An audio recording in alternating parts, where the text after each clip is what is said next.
মেথি শাক এইরকমভাবে কেটে নিয়েছি, একেবারে চৌকো করে কেটে নিয়েছি আলু, আর নিয়েছি বেগুন আর একটা কাঁচা লঙ্কা। এই রান্নাটি আমি নিরামিষ বানাবো, আপনারা পেঁয়াজ রসুন দিয়েও বানাতে পারেন, সেটাও অপূর্ব হয়।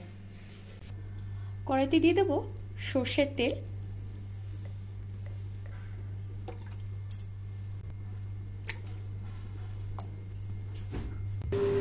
তেল গরম হয়ে গেছে, দিয়ে দেবো সামান্য কালো জিরে দিয়ে দিলাম।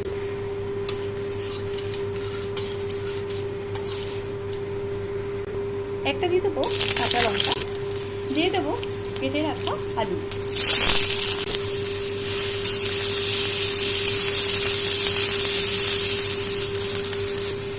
পরিমাণ মতো দেবো লবণ আর হলুদ।